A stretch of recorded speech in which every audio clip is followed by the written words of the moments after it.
Bill Watson here. Hope you're enjoying these podcasted Bible studies that we've arranged to conduct. You know, the Church of God International has always intended to try to utilize as much of the technology that we have and different methods and tactics that it provides to preach the gospel of Jesus Christ. And podcasting is really a very valid and legitimate method in utilizing the technologies that are at our disposal. However, podcasting does have its limitations, as you well know. Unlike webcasting, you can't really interact in real time. So what we've done, we've made arrangements whereby you can ask questions or make comments and send them to us via email. That's right, all you've got to do is go ahead and email us at billw@cgi.org, and hopefully this is going to enhance the educational value of the subject that we're covering as we go through the topics in a more specific way, being directed by your questions and your comments. So let's go ahead now, prepare to go back into the book that we're studying, and we'll look forward to your comments and questions. Just email us. Remember, email us at billw@cgi.org. Daniel 8. Now, we've been going through Daniel 7, and I've been trying to show and illustrate a little bit on how from Daniel 6, when we had the Persians invade Babylon. Remember, that's where we're at now. We're in the Babylon's invasion of Judah, and then, of course, now the Persians have invaded Babylon, and that's in chapter 6. But then we see ourselves going back to Belshazzar, the first year, who's a Babylonian king. And I'm not going to kind of recomb any of that other than to just mention it to illustrate how the time sequences of the chapters are not in sequence. They bounce back and forth now. So it's important to take note of that, whereby in this case, Daniel 7 was during the time of Babylon. Persia had not yet invaded Babylon, so therefore Belshazzar is king of Babylon at this time. And in verse 1 of chapter 7, we see that in the first year of Belshazzar's rulership, Daniel received that particular chapter's information. Now, chapter 7, just to reiterate, is a landscape, I would call it a field of play or landscape chapter. It gives you the broad overview of four major kingdoms. And we understand them to be the Babylonian kingdom, and of course, the Persians that came afterwards, and then the Greek Medes and the Greeks, and then, of course, ultimately Rome. And as you begin to see this, you're going to see in chapter 8, and I want to take some time, go through it slow, so I'm not sure we're even going to finish chapter 8, but I want to illustrate to you how prophecy jumps. There's quantum leaps that prophecy takes, and you've got to be in tune with that, because not everything is always sequential, and consequently, in not recognizing it, you run the risk of misunderstanding, as some people have, as you'll see illustrated here as we go into this. But again now, keep in mind, so we've got this big overview. We were introduced, or I should say, and when you get into this actual sequencing of chapters 7 through 12, chapters 7 through 12, you're going to see the logic of how God revealed this information to Daniel so that he could begin to understand conceptually on a bigger picture in detail what actually was going to happen in the future. Now, Daniel didn't know it. He oftentimes even said he didn't understand it, and consequently had no idea of how it was going to impact the future. But with that being said, God was planning on this information to be disseminated so that later on generations in the future could understand it, which is where we're at some now 2,500 years down the road. And these prophecies to Daniel are about 2,500 years old. So this is a really old writing from that standpoint. So we're in the area of about 500 and, probably 549 BC, 550 BC. And those years I'm going to slow down a little bit and hopefully give us the connection of how much time has been passing as we go through this. Now, chapter 8, I want to bring your attention to verse 1. The third year of the reign of King Belshazzar. So again, Daniel 7 was the first year. 2 years later, in Babylon, Daniel's in Babylon. 2 years later, he's a captive. He's in the king's court. The third year, 2 years later, he receives another vision, and it appears unto him, even unto Daniel, after that which appeared unto me at the first. In other words, like it appeared unto me back in the first year, 2 years ago, Daniel 7. So Daniel immediately now is beginning to recognize a little bit of this particular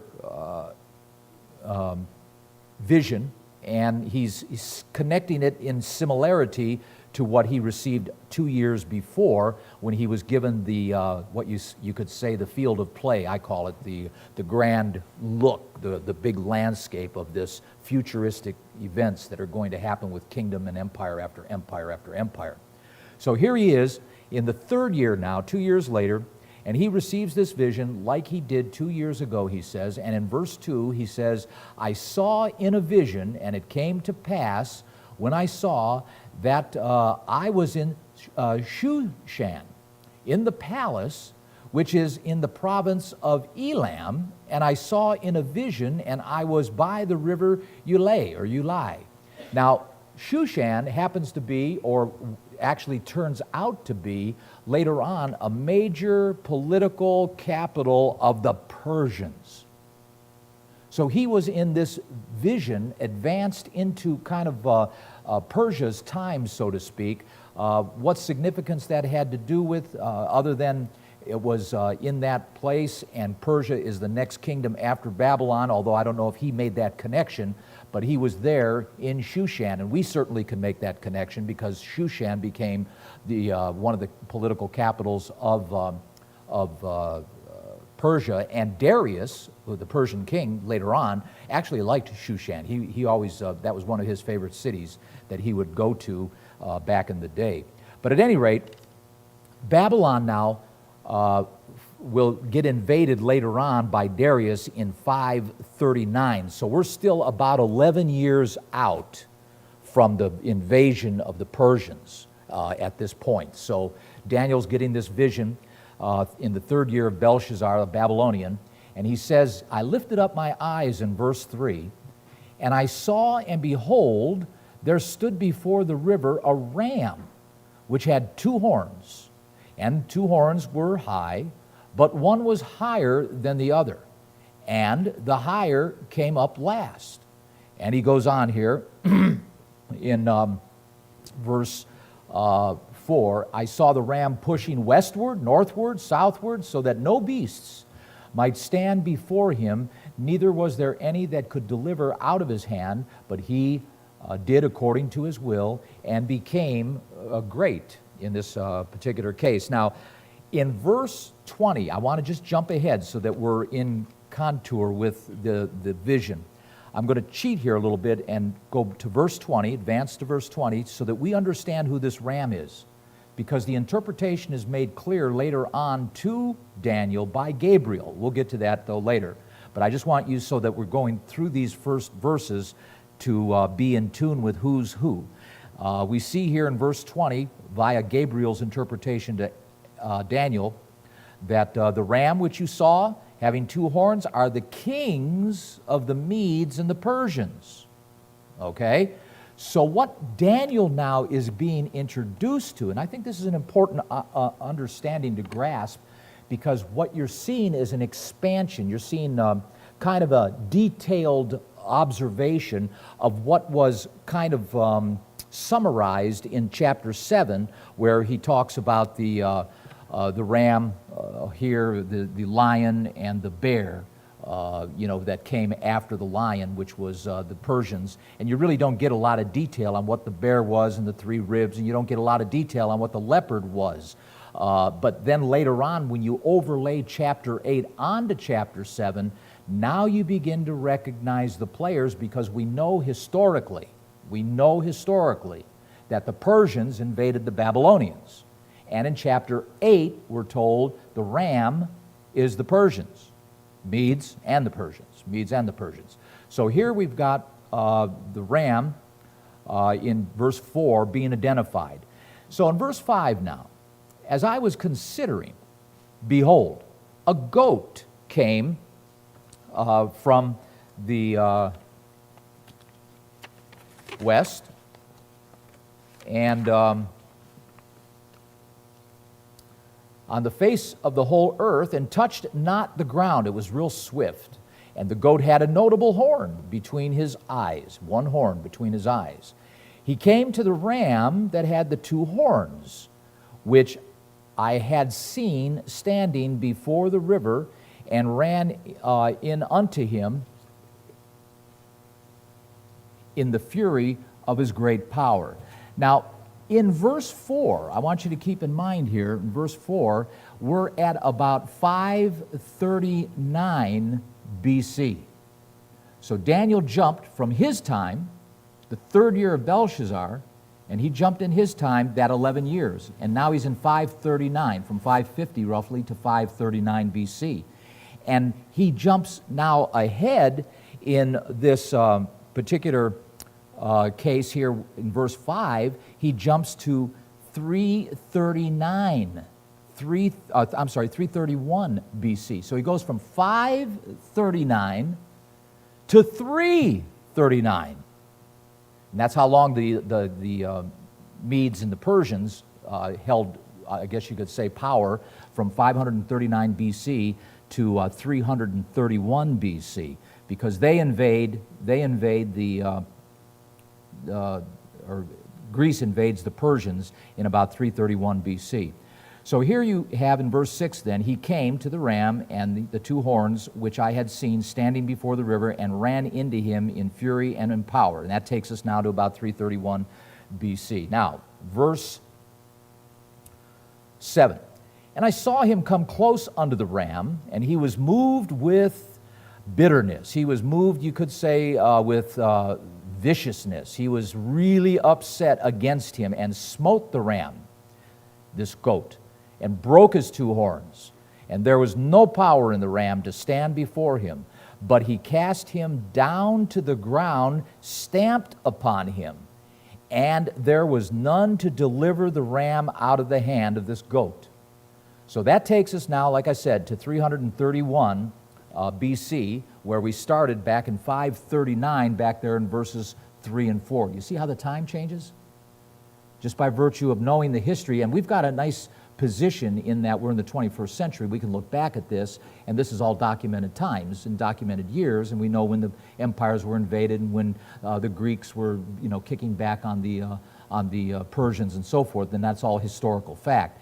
And in knowing this, we understand too that in verse 21, jump ahead, the goat is none other than Greece. Look at this, in verse 21, the same chapter 8, Daniel 8, and the rough goat is the king of Grecia, and the great horn that's between his eyes is the first king.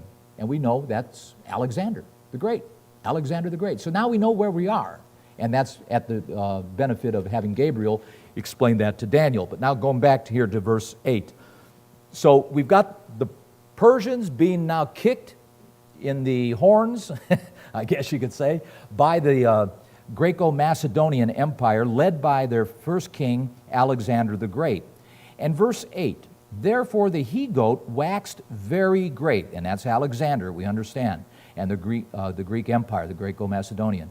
And when he was strong, the great horn was broken. Alexander died very early.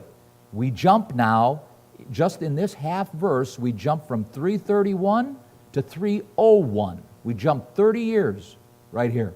We jump 30 years, and in essence, basically are told that Alexander dies, and out of that death comes four notable ones who we understand in history to be Cassander, his generals, Lysimachus, Seleucus, and Ptolemy. Those four guys basically took charge of the Greco-Macedonian Empire after Alexander died. So all of this from verses 3 through 8 takes us to 301 BC from 550. from 539, I should say, 539. If we go back to Daniel, we're actually at 550, there in verse 1, with the Belshazzar, third year of Belshazzar. So you can see how time is so fast. I mean, it really advances quick. Here we start at, 550, and now in verse 8, we're at 301 BC. Wow, that's a big quantum jump. Now, out of this one of them came forth a little horn, which waxed exceedingly great. Now, this is verse 9, where we begin to see this, and he says here that waxed exceedingly great toward the south and toward the east and toward the pleasant land. And many of the scholars today and many of the commentaries explain the pleasant land, much like the glorious land, is always referencing Palestine, the area of Jerusalem, the Holy Land, so to speak. So this guy invades what would be considered to be Palestine, and he waxed great, even to the host of heaven, and it cast down some of the host, it says here, of the stars to the ground. Stars, of course, we understand to be even angelic reference, and stamped upon them, yea, and magnified himself, verse 11, even to the prince of the host, and by him the daily, I'm not going to use the word sacrifice here for a moment. Sacrifice was actually not in the original transcripts. I'm just going to use the word daily, was taken away, and the place of his sanctuary was cast down. Now, the goat runs into, as I say, problems with the fact that he dies in roughly about 323 BC. Cassander and those guys take over in 301, and then we see one of them becomes very great and essentially begins to prosper. And many of the people will say, and many of the scholars say, and they kind of go off the course here. They begin to say, well, this guy, Antiochus Epiphanes, is the one who essentially is basically this particular horn. And he took away the daily sacrifice and so forth, and consequently, the reality of it is that we're reading here a historical aspect. And many of what is called preterists, Christian preterists, people who believe that really there is no prophetic value in the Bible, that all of the prophecies that you read or you think are prophecies are not prophecies. It's all been fulfilled. Everything is historical. The Bible is really relegated to nothing more than a historical document by many of these Christian preterists, with a guy named Gary DeMar being one of the most prominent preterists within the Christian community, the traditional Christian community. He is so rabid on preterism that he believes that the only prophetic value the Bible has, and the only thing that has not yet been fulfilled, is Revelation 21 and 22. As far as he's concerned, the Bible is all fulfilled. Even Matthew 24, Luke 21, Mark 13, all of these prophecies, everything that Paul talks about, where the evil one is going to come into the temple, and set himself up there in 2 Thessalonians chapter 2. All of that's already been fulfilled right here in this guy Antiochus Epiphanes. Now, admittedly, Antiochus can and does indeed fit a rather typical description of this. But I want to take us through this slow so that we don't get confused and go off that rail into thinking that what we're reading here is nothing more than Antiochus Epiphanes. I'm going to quote here from gotquestions.org and read just a little thumbnail sketch of Antiochus Epiphanes. He was a Greek, a king of the Seleucid Empire. He came out of Seleucus, who reigned over Syria in about 175 BC and 164 BC. He is famous for almost conquering Egypt and for his brutal persecution of the Jews, which precipitated the Maccabean Revolt.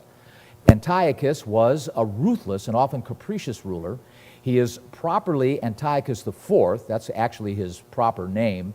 He took upon himself the title Epiphanes, which means the illustrious one, or God manifest. He thought he was divine. He actually thought, he was so delusional, the guy was besides himself, and he literally thought that he was basically somewhat like Zeus. And so it was really bizarre. However, his bizarre and blasphemous behavior earned him another nickname among the Jews, and they called him Epiphanes, which means he's the mad one. Because the guy was just kind of a crazy guy. But at any rate, it goes on here and it says, but most famous conflict connected to Antiochus Epiphanes is the Maccabean Revolt during the time of history. There were two factions within Judaism, the Hellenists, who had accepted the pagan practices of the Greek culture, and that's something you have to understand, that Antiochus came in, and his intent and his objective was to basically pervert the Jewish religion. His war was not only against the Jews, but it was also against the God of the Jews, Jehovah, Elohim. They wanted to convert the Jews to Hellenism. And frankly, that's what actually did indeed have such an effect and impact on the early New Testament church, because as you carry on into New Testament history, you find that the Hellenists were outrageously influential among the early New Testament Christians, because Hellenism by that time had so prominently multiplied throughout the whole Jewish nation that with many of the Jews being first members of God's church, brought in a lot of these pagan ideas from Socrates, Aristotle, and Plato, the immortality of the soul, the sun gods, Mithraism, and they had the pantheon of all the gods of Rome in addition. So it became really confusing for that early New Testament church to kind of hold on to the rails with all of this going on. And a lot of that Hellenism started right here in about 175 BC during the Maccabean Revolt, which was a kickback from that family of which we get Hanukkah out of. Because it was basically them, the Maccabeans, who successfully actually kicked back and were able to recapture the temple. And they didn't have enough oil, you probably remember the story, to keep the menorah burning, and miraculously, they only had 1 day's worth of oil. Miraculously enough, it burned for 8 days, and that was give them enough time to get more oil. And Hanukkah is basically a holiday giving honor to that miraculous event back in this day when the Maccabeans kicked back on Antiochus. But let me go on here and just continue to read. The traditionalists, who were faithful to the Mosaic law in the old ways. So it was the Hellenists against the traditionalists, and the Maccabeans, of course, were traditionalists. Supposedly to avoid a civil war between the two factions, Antiochus made a decree outlawing Jewish rites and worship, ordering the Jews to worship Zeus rather than Yahweh. He wasn't just trying to Hellenize the Jews, but to totally eliminate all traces of Jewish culture. Of course, the Jews rebelled against his decrees. In an act of brazen disrespect, Antiochus raided the temple in Jerusalem, stealing the treasures, setting up an altar to Zeus, sacrificing swines on the altar. When the Jews expressed their outrage over the profaning of the temple, Antiochus responded by slaughtering a great number of the Jews and selling others into slavery. He impaled them, he lit them on fire, he beheaded them, he did everything he could. He took babies, whacked them on their babies and grabbed their heads and put them on rocks, and he was a madman. He really was, as they called him, an Epiphanes, just a real madman. And the Jews, of course, rebelled. In an act of brazen disrespect, he issued even more draconian decrees, performing the rite of circumcision by making it punishable by death. And Jews everywhere were ordered to sacrifice to pagan gods and eat pig flesh. And this all happened primarily between the years 168 BC and about 165 BC.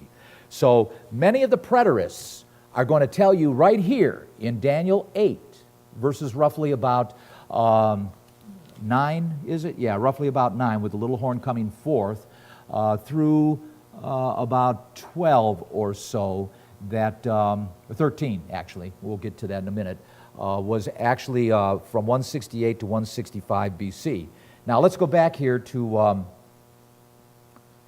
chapter 8 and in verse 13, or verse 12.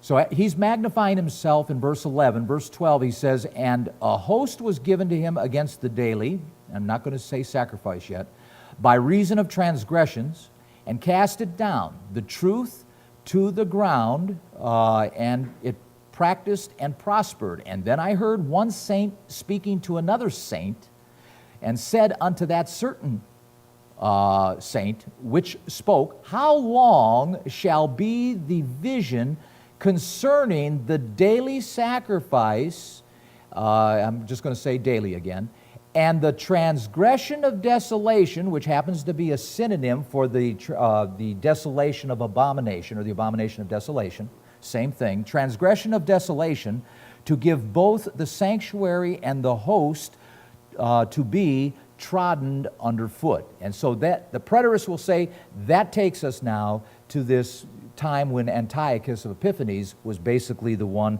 who was responsible for this.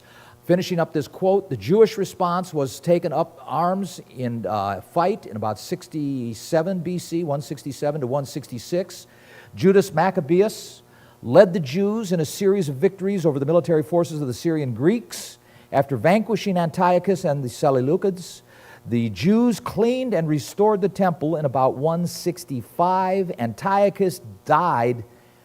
He died a horrible death. I don't know what he had, but according to what I read in the history books, he died of some kind of flesh-eating, almost like a black bacteria of some sort. His skin literally fell off of his bones, they claim. It sounds much like the flesh-eating bacteria that we see occasionally, in hospital, people contract this. It sounds like that's what he contracted, because the way they describe his death 2 years later after he was beat by the Maccabees, he dies of this flesh-eating disease where his flesh literally fell off the bones of his body. I just wrote down Hanukkah as a celebration of that rededication of that second temple, of which the Maccabeans were essentially the guys who were responsible for bringing that into conclusion. So the argument becomes, verses 9 through 13, when taking the preterists on, is that horn, who in verse 9 of chapter 8 is said to come out of the Greco-Macedonian Empire, is not, and this is the argument, is not the same horn described in chapter 7, verse 8, where it says, after the fourth and dreadful beast began to come into play, in verse 7 of chapter 7, verse 8, I considered the horns, that's the 10 horns on the beast described in verse 7 of chapter 7.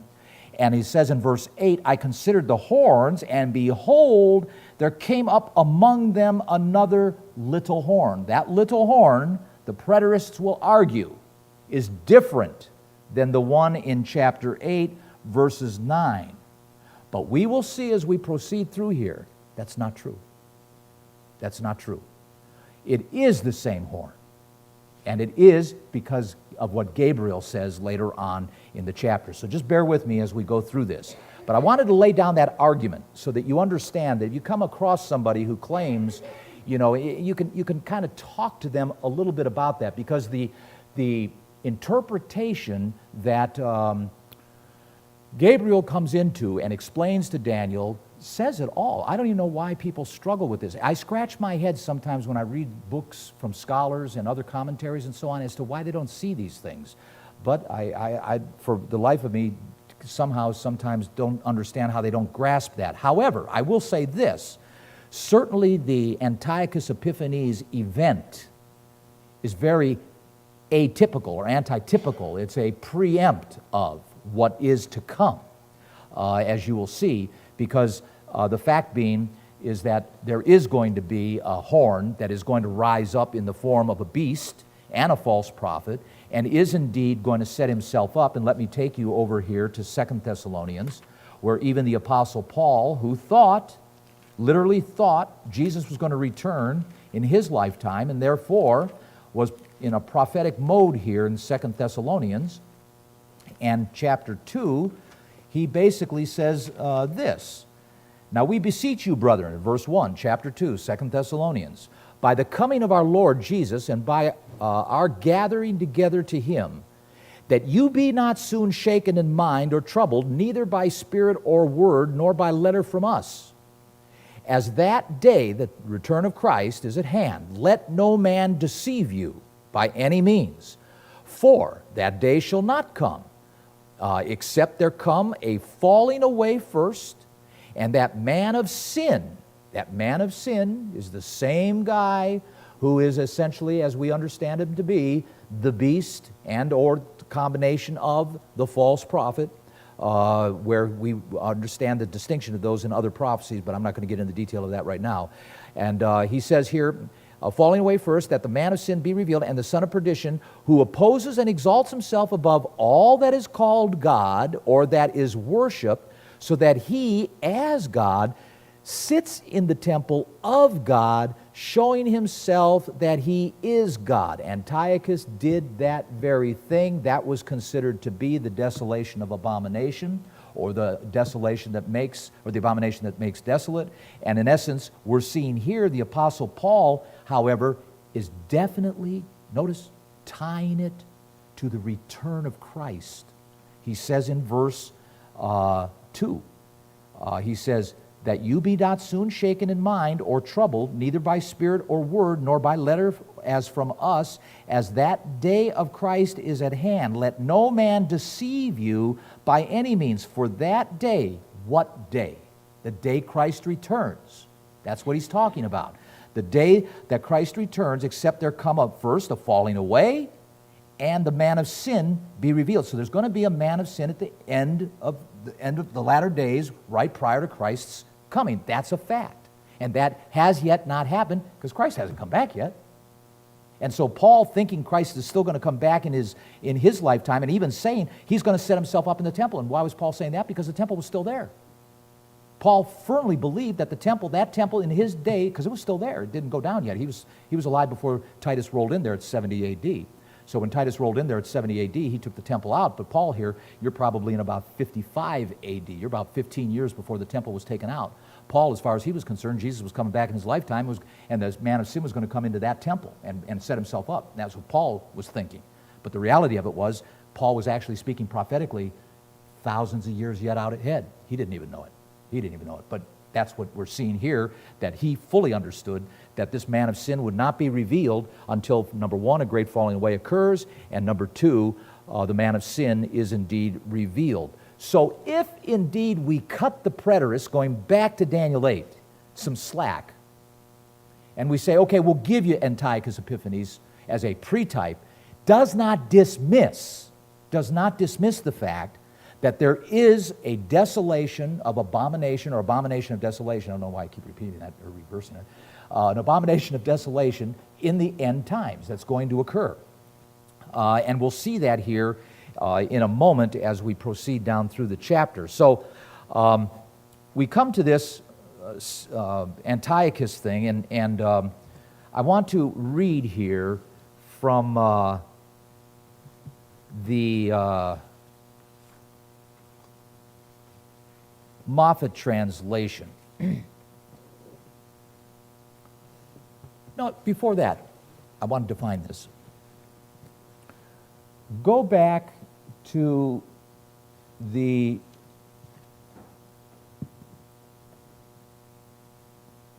verse 14. So we stopped at verse 13. Let's take it through to 14. And he said unto me, this is the answer to the question that was given in verse 13. How long is it going to be? The answer? He says to me, unto 2,300 days. Then shall the sanctuary be cleansed. The word days is a very important Hebrew word. From this point on, by the way, it's interestingly enough, remember, Daniel was written in two languages. Chapters roughly around 2 through roughly chapter 6. The end of chapter 6 is written in Aramaic. But going on from chapter 7 to the end of the book is all written in Hebrew. Why that is, there's a lot of reasons. Many people think so. But it's interesting that the prophecies, the heavy prophecies that are put into the book of Daniel are all in Hebrew. The historical aspects of Daniel are primarily in Aramaic, which cover the first 6 chapters. But be that as it may, I wanted to go back to this word days. In verse 14, we see that it's going to be 2,300 days that then shall the sanctuary be cleansed.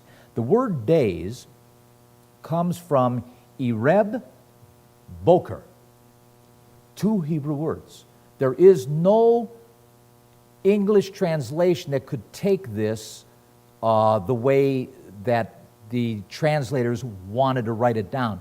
If you have a Bible rather than a telephone, or maybe in your telephone, you might see in your middle margin that it says that word days, more properly translated, would be evening and morning.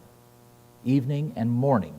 Ereb means dusk, right before sunset. Ereb, right before sunset. Boker means dawn. Boker means morning, dawn. So you have a evening and a morning. That's basically what we're being told here.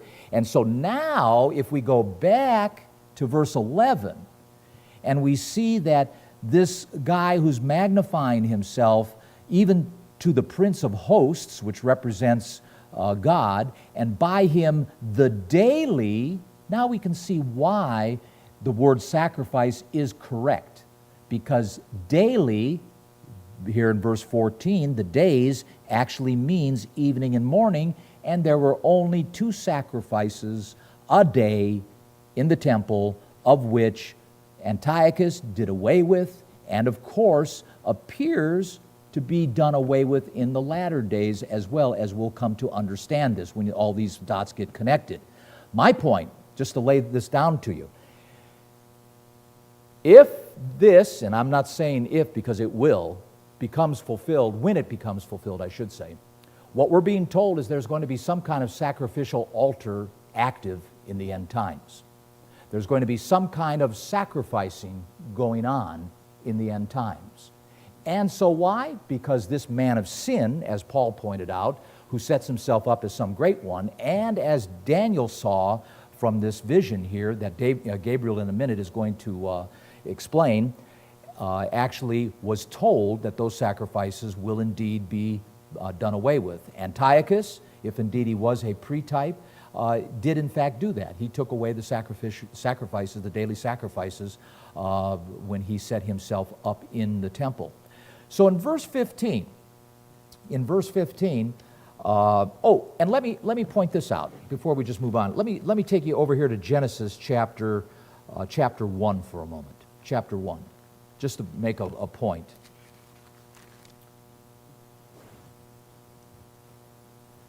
God called light and day, the darkness all night, and the evening and the morning were the first day.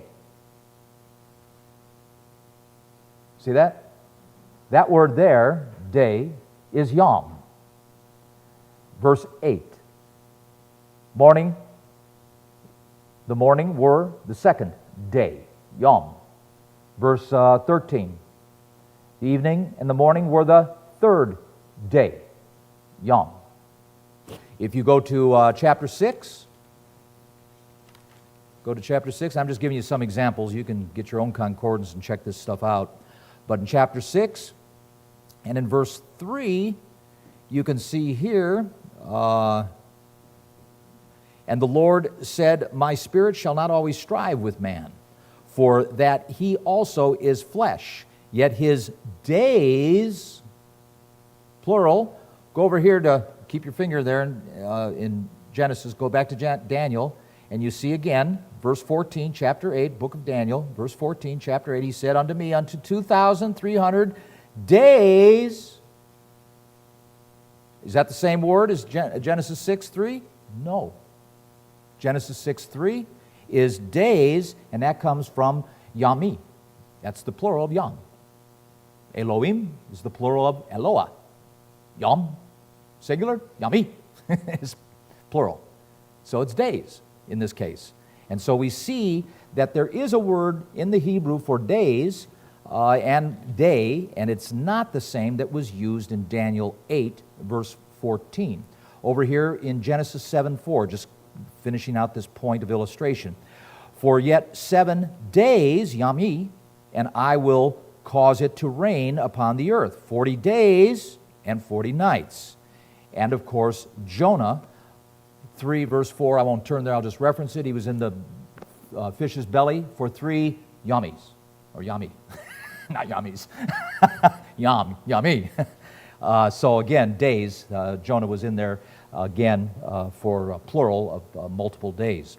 So we need to establish the distinction and recognize that this days in verse 14 of chapter 8 is definitely, without a doubt, made up of 2 words that are highly indicative for the purpose of illustrating that something took place in the day, in the evening, dusk, and in the morning. Bokar. Ereb, Bokar. And that's what days here is translated from. And if you've got a concordance on your telephone, whatever, it should show you that it's Ereb and Bokar. The 2 words are making up the translation in the English here as a plural of days. But in my margin, I have evening, morning, actually. So if I read my margin, I would read 14 as this. He said unto me, unto 2,300 evening and mornings. And therein lies the logic of the evening and morning sacrifice, and why it is very proper to consider the fact that these sacrifices are going to be taken away. And you're going to see something really interesting in a moment.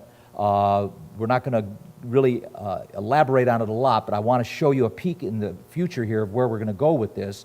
Because if indeed that be true, then what we're talking about is not 2,300 days.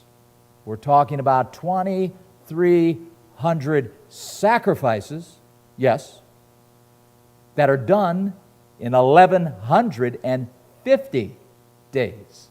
It's cut in half.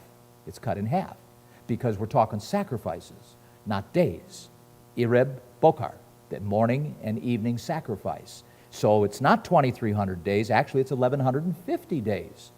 And sneak peek, if you go over to Daniel 12, and we'll get to there eventually, but I just want to bring this to your attention.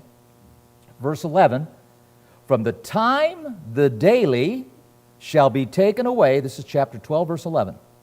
From the time the daily shall be taken away, and the abomination that makes desolate set up. That's what Jesus talked about, remember? Abomination, desolation is going to be set up. That's what Paul talked about. Guy's going to go in there, make himself look like he's God, and they're going to do away with, they're going to eliminate the daily at that time, and makes desolate, set up. There shall be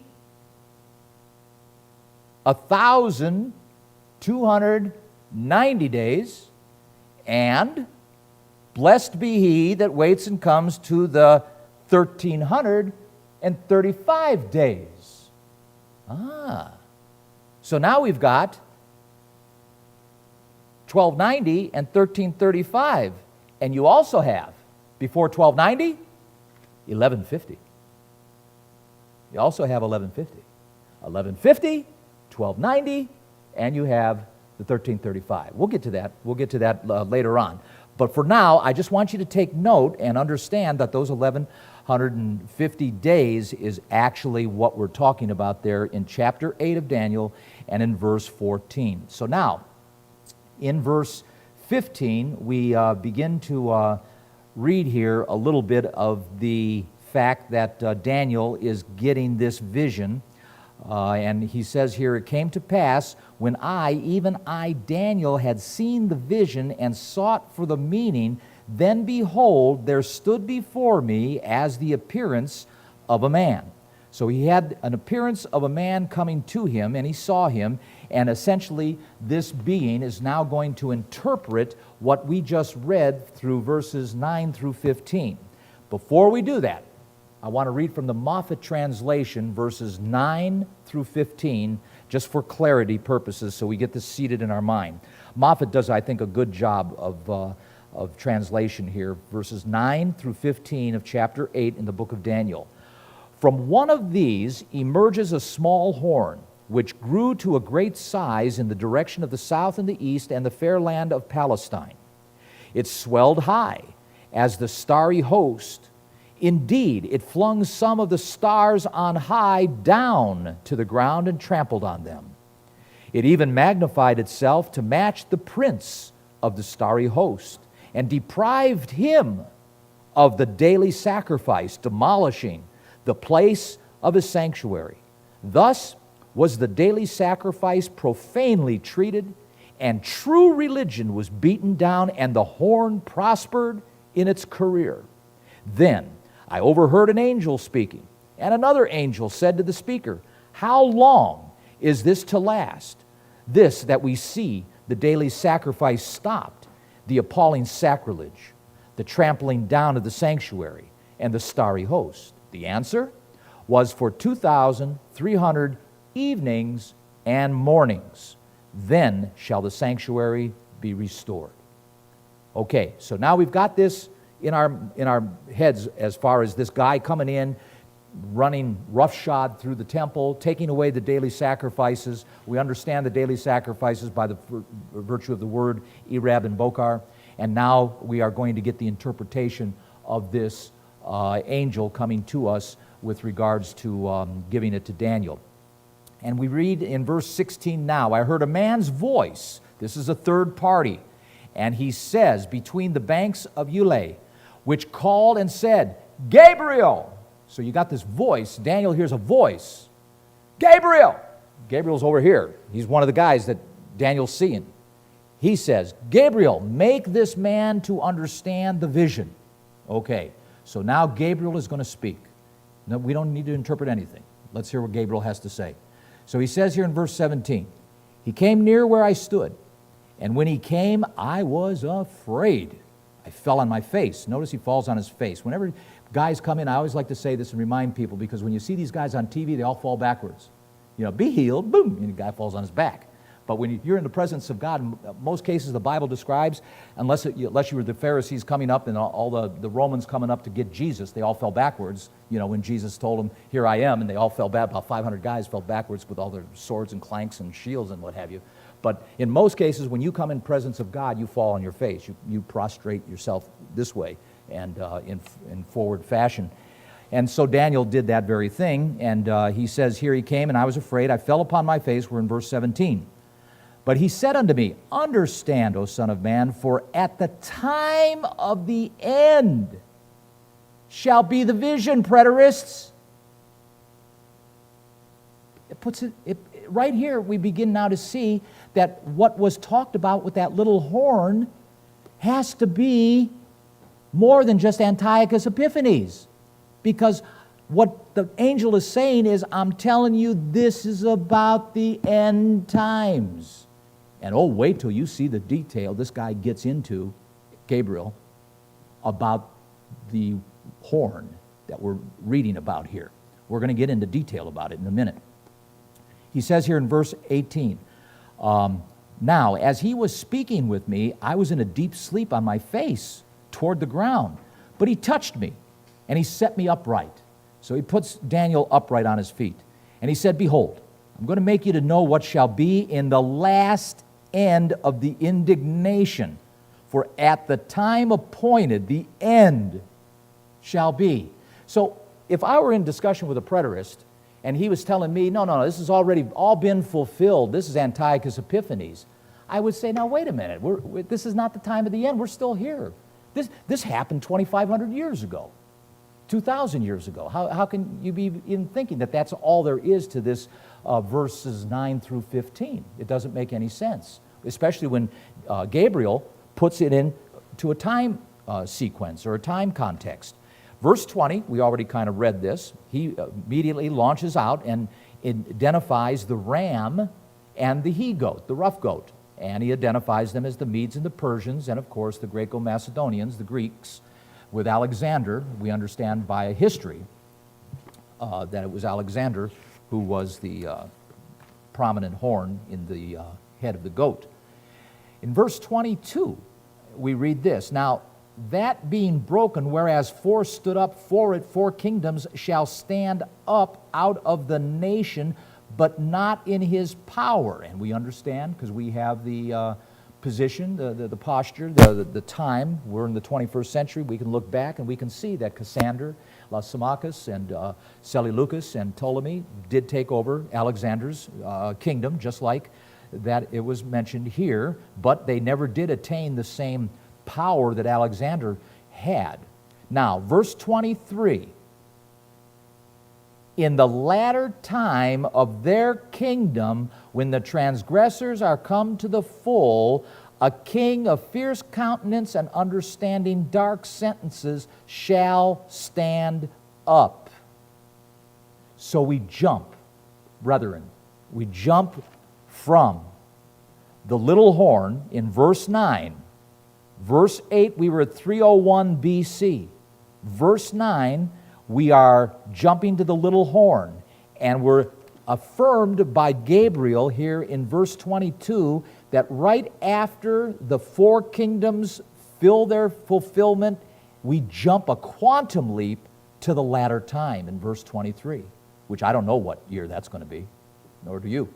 But my point is that it's very clear there is no wiggle room here for that horn in verse 9 to be anything else but who we are about to profile here that came out of the Greco-Macedonian Empire, and of which ultimately we understand the Seleucids essentially swallowed up Ptolemy, became Rome, and Rome becomes the pattern for the end-time beast, which we all understand later on as we come down through those other prophecies, that this person and his false prophet, his partner in crime, are going to come out of that Greco-Macedonian, Babylonish background. And that's why these patterns are very hard, because there are some, even within God's church, the circles of God's church, who claim that, well, the beast is going to be a Muslim empire or an Islamic movement and so forth. But I don't see, just might be me, but I don't see these patterns affording that. These patterns are all very solidly connected to Babylon, the Greco-Macedonians, and of course the Persians, but they became consumed in the Greco-Macedonian, which matured after Seleucids beat up the Ptolemies and absorbed the southern kingdom of Egypt, of which at that time was represented by Ptolemy.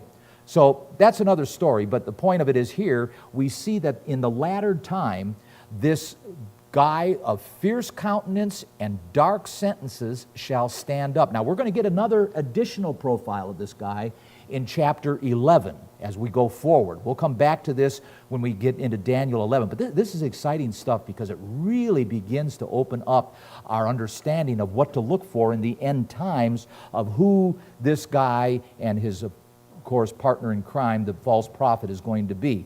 Verse 24, though, notice this. His power shall be mighty, but not by his own power. And he shall destroy wonderfully, or he shall destroy in a fashion that is greatly, by no force. In other words, he's going to gain power, but he's going to do it by good works. In other words, they're going to be saying, peace, peace. Let's get behind this guy. Let's follow this guy. This guy's got my trust. He's in it for the right things. Let's get behind him. Let's do it. He's going to be very, very coy about things and very subtle. He shall prosper and practice and shall destroy the mighty and holy people. And through his policy also he shall cause craft to prosper in his hand, and he shall magnify himself, that's what Paul said, in his heart, and by peace or by prosperity. That Hebrew can also mean prosperity.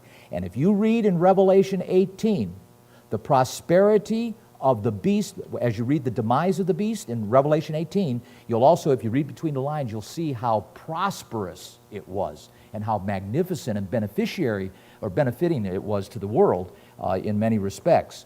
So it goes on here, and he says, but it shall destroy many, and shall also stand up against the Prince of Princes. So now we know, I mean, there's no doubt about it. This guy's going to fight Christ. He's going to stand up against the Prince of Princes. There's no doubt about it.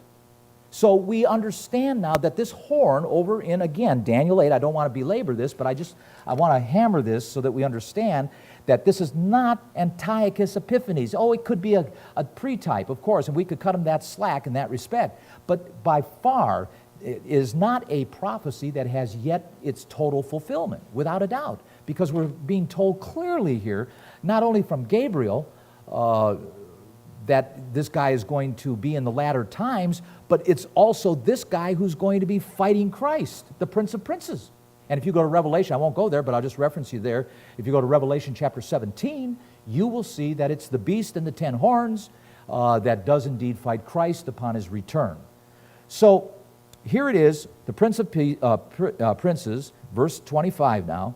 But he shall be broken without hands. In other words, Christ is going to beat him up. And we understand that in Daniel 7, where we're told that the judgment shall sit, in verse 26 of Daniel 7, and they shall take away his domination, and to consume and to destroy. That is the beast, because the previous verses in Daniel 7, we read, and I'm not going to belabor that, but nevertheless know that that's the beast, the description of it. And the judgment, we're told in verse 26 of Daniel 7, the judgment shall sit, and the kingdom, verse 27, and the kingdom and domination and the greatness of the kingdom under the whole heaven shall be given to the people of the saints of the Most High. So the good guys, as I often say, win. In the end, we win.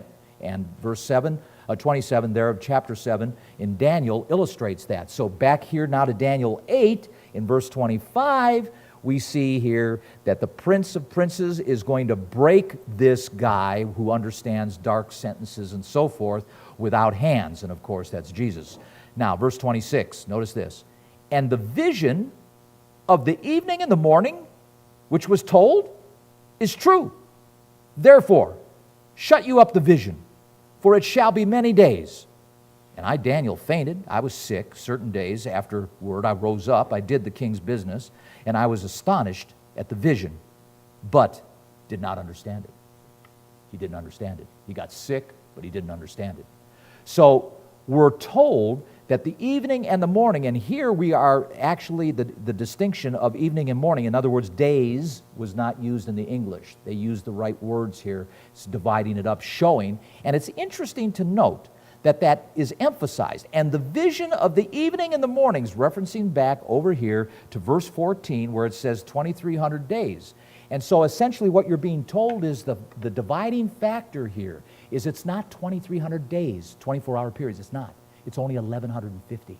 It's only 1,150. Because we're not talking about 2,300 days. We're talking about 2,300 sacrifices. That's what we're talking about.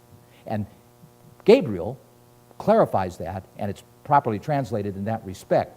Again, let me just read here real quickly as we close up the Moffat, verses 23 to the end. In the latter period of their power, when guilt is at the full, there shall arise a king who is defiant, a master of craft. By no force of arms shall he gain his great power. He shall make monstrous claims and prosper in his policies, destroying his powerful foes. His designs shall be directed against the sacred people, and he shall ply his intrigues successfully. And again, remember, the holy people can include not only the Christians, but also the Jews too, because Judah over there, Palestine, that nation over there is going back into captivity. Those people are going to be occupied. They're going to be invaded by the king of the north. You're going to see that in Daniel 11. We're going to be told that in detail. But they are going to be invaded and occupied and are going back into captivity. And that's substantiated by the book of Joel in chapter 3. I think about verse 1 or so. You'll see that also illustrated later on. But here, keep in mind, also there is going to be, in addition, persecution on God's church. And that's also in that statement here where he says, his designs shall be directed against the sacred people, and he shall ply his intrigues successfully. He shall plot proud plans and ruin many when they are off their guard. He shall even challenge the prince of the angel of princes, but by a stroke from no human hand shall he be shattered. The vision of the evening and the mornings, which has been told, is true. But keep the vision a secret, for it relates to the far future. From Daniel's point of view, it relates to the far future. So tell me, Gary DeMar, how do you get around that, Mr. DeMar?